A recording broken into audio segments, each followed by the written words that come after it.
moms, I'm Sharina and welcome to the Mommy Helper Show.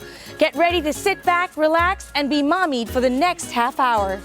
On today's show, stylist to the stars, Dan Sharp from Dunka Bunka Salon in Brooklyn, New York, teaches you how to love the hair you have. Next, victims of domestic violence. Two Indian women share their stories and how a non-profit organization saved their life. And we finally get you the real drive-through diet, how to eat healthy on the run. So kick back, relax, because you're about to be mommied on the Mommy Helper Show.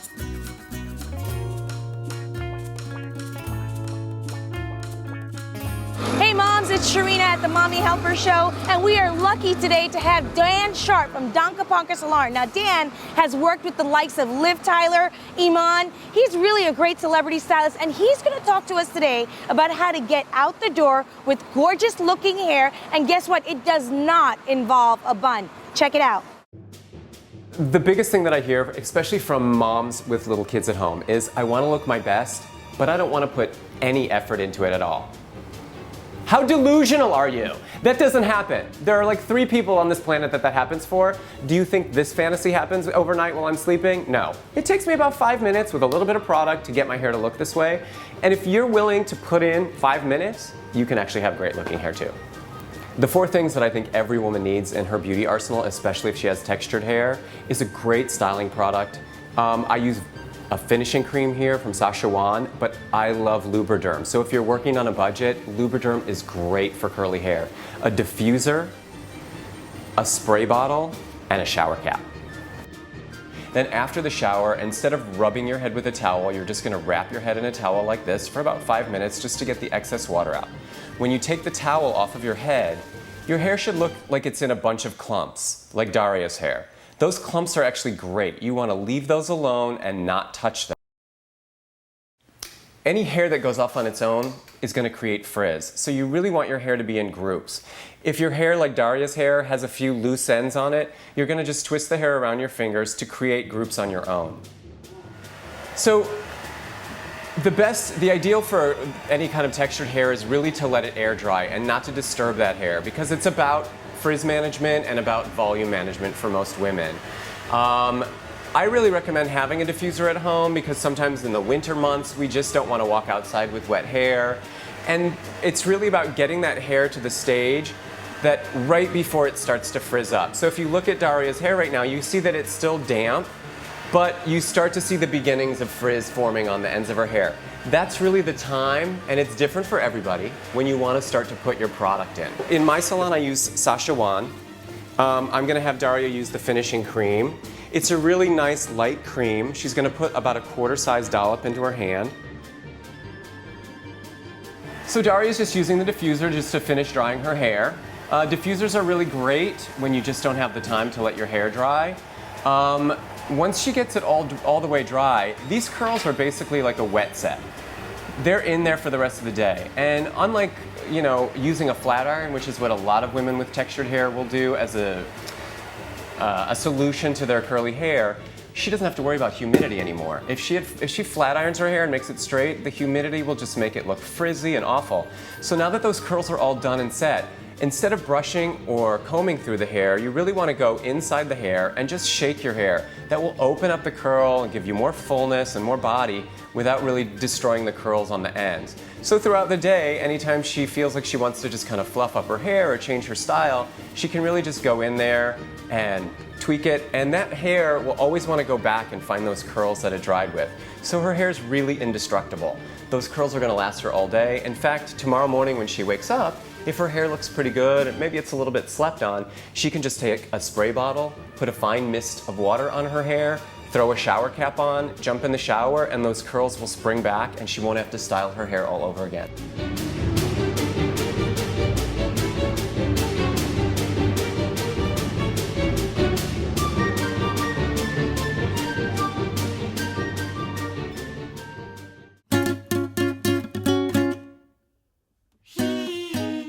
It is estimated that every 9 seconds, a woman is assaulted or beaten in this country, a victim of domestic violence. And in 2006, A survey of 160 Indian women showed that of the 160, 40% of them have been victims of domestic violence. It's a huge number. Today we meet with two Indian survivors, who are ready to tell their story and how an organization called Manavi helped them through the most challenging times in their lives. And now they're stronger and smarter because of them. So Sushma, you came into this country. Yes. You got pregnant 2.5 years after you're married. Yes. So you're about just under 24 years old at this point. Yes. So I want to get a better understanding. How dependent were you on your husband? I mean, were you financially free? Were you making your own money? What was it like being so dependent on this man who was abusing you, essentially? Yeah, because whole day like I'm at home, like they didn't let me go out, or even like I throw in the throw in the garbage.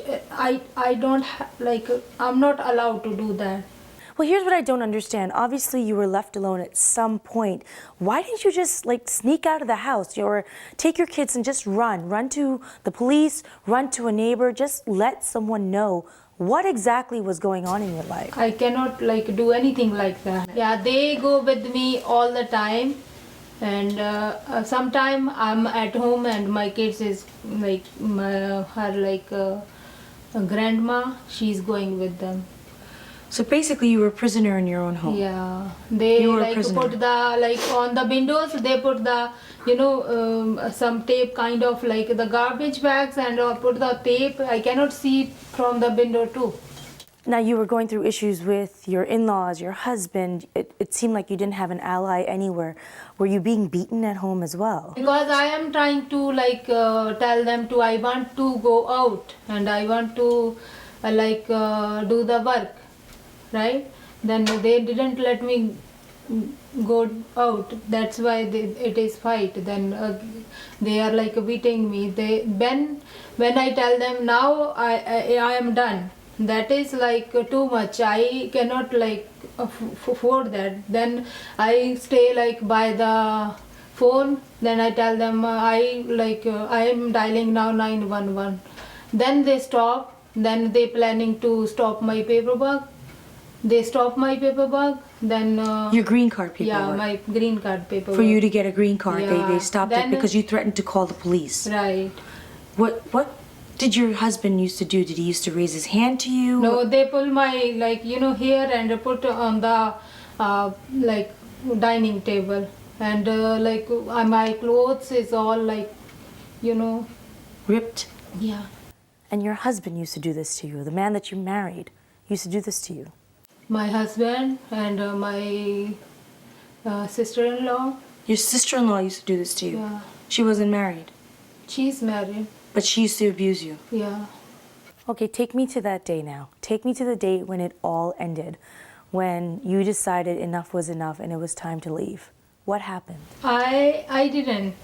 You didn't Actually, walk out. they leave me in Delhi airport. They take me from here. Then they leave me on Delhi airport. They beat me over there. Then they left me. on How the did they take parking you lot. there? What about the kids? Because they are with me. We are all together going over there. They said because we got son-in-law. I have son that time. Then they said we have to do over there some ceremonies for son. Then they took me from here. Then they leave me over there. They beat me. And they leave me on the parking lot in airport in Delhi. With the kids? Yeah, Your husband walked away from you. yeah. It's 5 years later, you bore them 2 kids, you're 26 years old, and they leave you in the airport, at a parking lot at the Delhi airport, to fend for yourself with 2 children. It's unbelievable. Okay, so you are in India, they leave you there. Yeah. You want to come back to America? Do you want to come back at that point? Actually, that time, my mind is frozen. I don't know what I can do. My father to like send her to US because maybe they can cancel the visa too. Otherwise they took his son. My son is a citizen here. I cannot keep over there. So you land in Boston, your sister's friend picks you up, Yeah. brings you back to your husband's house. Yes. And how did you get in touch with Manavi? When did that interaction happen? Were you in a shelter? Yeah, shelter. You were in a shelter in shelter, Trenton, New yeah. Jersey with 2 babies. Yeah. They let And you... I live I stay over there on 4 days, 5 days. Then they, because I'm not talking to them also. We are all day at inside the The shelter. yeah. So then they are thinking there is one Asian organization. We try to talk to them. Then there is from Manavi one name like Shanti. That time she talked to me. Then I explained to her everything. Then I came to Manavi after 5 days And where did Manavi put you? in the Ashiana. In the Ashiana. Yes. Tell me about your story. I understand it's not very different than the one we just heard. So, he was always in doubt if he goes to work, maybe I'm going with someone else. That was in his mind. So he was suspicious that you were cheating on him. Always suspicious, because he knew he was drinking always and he was always on to that one. So that was a big issue. So he was always arguing with me, fighting with me. Yeah, he was physically sometime, but he was always drunk and saying things. So mentally abused, you can say that. Mental and emotional abuse. Emotional abuse. Did he hit you? I think once or twice. So I come here, I think 1998. I come here and How old were you? that time, I think maybe 27, 26. 27, 2 kids, you come back to try again. Try again. So when I come here, I think it maybe stay only week or so. Then after that I start again, that same process is going on. What happened?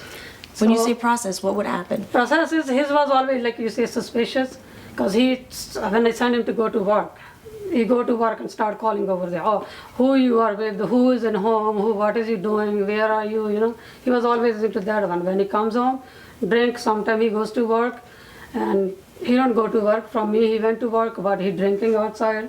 He drink and start calling me, okay, who are you with, who is at home, He gave you all these false promises and told you come back and things will change. But did they? Did things change when you came back? No. Okay. So then I decided, I was like, I'm not going to live here.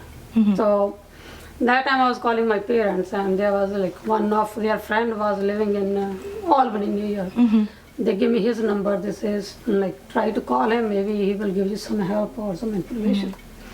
I call him, he said, I cannot bring you here to me because we don't know how much work you can do, what to do, but you need to call the police and get help from there. But I did, I went there to the police station. There was one of our, she wasn't even my neighbor, she was going to the park. I used to see her in the park. She said, she went with me to the police station. So they tell me to go get the restraining order. And from there, police station, they give me the organization, Sakhi works in New York. They give me their number. I went to get the restraining order. I get the restraining order by myself. Even I don't know what to do, where to go. I get the restraining order, I'm coming back to same home. Right. So where can you go? Nowhere. When you would tell So- your parents, was divorce ever an option? It's not option in India with those days. Because So when you would call home and say, he's abusing me, did they ever say leave him? Did your parents ever say leave him? No. Why do you think that is? What were they worried about? What happened over there in India, because she's talking about she have 5 sisters. We are 3 sisters. I get married, I have issues. Then they say in India, if you are married, you are older daughter having issues or divorce, the other little ones are not going to get married. It was your sacrifice. You sacrificed a lot just for your family back in India. It's a typical story, right? Yeah, you had to. And then, because I get the number for police station for the Sakhi, so I called them. They gave me Manavi's number. And Manavi got you out of that situation. It was Manavi that did that for you. Pick me up from there. That time when they come to pick me up, he was drunk at home. And building owner, she called the police. And she says, he's drunk, he's out of control. I called the police. Police were there at the time and they come to get me from Manavi to stop him. Did they arrest him? Not that time because he was total drunk. He wasn't letting anyone to come to the apartment. But then I said, okay, I need to see who's knocking the door, who's coming in. So then Manavi staff and police come at the same time. And they took you and your children out of that situation. Where did they put you? Where did you go? So they bring me to Ashiana. I stays over there 15 months. 15 months. When did you finally get your divorce? I think 99 or 2000. How old were you? 30. You're 30 years old, you have 2 kids, you're divorced, living on your own. What happened to your husband? He died 2002. Alcohol poisoning? He was drunk and smoking, laying on the couch. He got burned on there. The day he died, did you feel a sign of relief? Was big relief. Were you happy? Yeah, I'm happy now. The day he died, were you like, done? Done, yeah. What do your children think about their father? At that time, like they was young still. You know, my older one was 5, and little one was 3 only when I come to Ashana. What do they think? They don't remember their dad then? You have a daughter? No, only 2 boys. 2 boys. Do you see them drinking or No. behaving the way their father behaved? Manavi is an amazing organization, and we are joined by 2 representatives today, Anita Bajpai and Priya Suman. Ladies, thank you so much for joining me today. And tell me, the stories we heard, is that typical? Is this typically what happens to women when they come to your organization and ask for help? Do they come out on the other side? Well, I think, unfortunately, there are so many women facing this issue. We're not able to reach out to everyone, but the very fact that we made a difference, along with, of course, the help of many other organizations, to Rajinder and to Sushma, that counts for something. And in the past year, Manavi worked with over 300 women, and I think those 300 women are better off because of that support. I'm sure you've interacted with women who start and then get cold feet and stop. Oh, absolutely, and that's their journey. Our role is to be there for them. When they approach us, we are able to offer a multitude of services. But of course, it is a step they have to take. And there will be times when they are willing to come out, and then they decide against it because they are the ones who are living in that circumstance. They have to worry about their children, whatever responsibilities they're going through. But we do make them aware that there is a way out. They do not have to live in those circumstances, and we are there to support them in the best way we can. Priya, tell me, if a woman right now is watching this program and she realizes that she may be the victim of a domestic violence issue, be it sexual, emotional, physical, what should she do? What's the first course of action? Contact us or talk to people who you trust about what's happening. So not call the police? Well, you can call the police, but sometimes situations get very complicated. So, if somebody is in danger, in immediate danger, if you're getting beaten, if you're being raped, call 911. But if you reach out to somebody when you're not in an immediate danger and talk, sometimes you can strategize of how to get out of that marriage, talk about whether you want to get a divorce or not, talk about is there any way to, arrange where you could live if you walk out of that marriage, if the situation So it's when women contact us, we work with them on multiple things. It's not just providing getting them help with divorce and alimony and that. It's also that they can stay at Ashiana, which is our safe house. That we help them contact people in the community to help them get a job. We get them transport services to maybe a library to get English classes, computer classes, capacity building. So you have to work on all these things, and it's it's very difficult to sometimes navigate all of these on your own. And when you call the police, you get smack in the middle of legal systems, which get very complicated to navigate. So is divorce always the answer? I mean, is that the typical answer? Is that what a woman should look towards? Well, when I talk to women, one never force anybody to take a decision that they don't want to take. We don't also make them feel guilty or belittle them to continue to stay in a marriage which is abusive, because it's their life. So even when I tell them that, forget society, you're the one who's being beaten. But even once you walk out of that marriage, you're the one who has to live in society. You're the one who will be shunned. So, and it's your life. What would be the difference between an oppressor and me if I do the same tactics to get her to make a decision about her life? I haven't worked with somebody who has changed entirely in that sense where it is something, but I have worked with women who have then said that, I will continue to stay in this relationship on my terms. Exactly. And that I will not tolerate abuse anymore. I will not. So how do you stay in a relationship with an abuser and not get abused? Is it possible? Women do that, yeah. They will negotiate with their husbands. They will put up, they will have their friends. Sometimes some of them talk to their friends. They pressurize him also to say that, I'm sorry, you cannot do this. And that is also where society comes in. And friends and family come in. They say, I'm sorry, you cannot rationalize or give any reason whatsoever for abuse. There is no possible reason that you can give to abuse somebody. Thank you.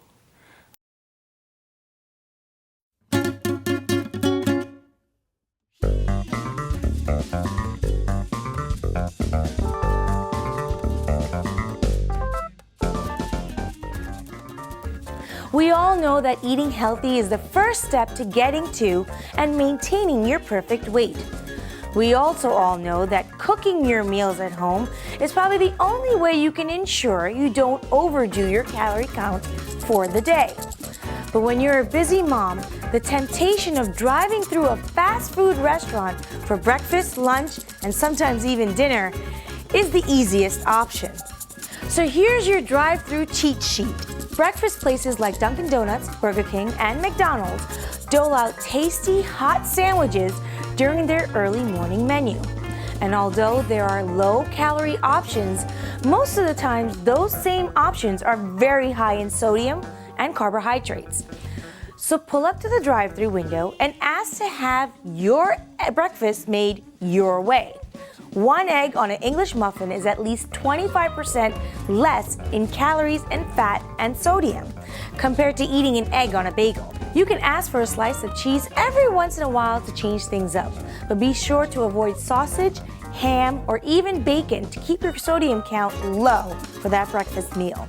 Okay, so here's what lunch looks like.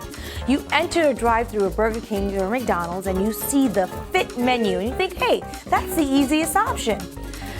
Well, it's a no-brainer to choose that, but you have to do a little bit more work to understand that sodium and carbohydrates are really high on those menus. So here's what you do. Choose a grilled chicken salad with an oil and vinegar dressing for a light lunch. But when you're really looking for a heartier meal, be picky about what you choose. A grilled chicken sandwich has nearly 200 calories less than a traditional quarter pounder.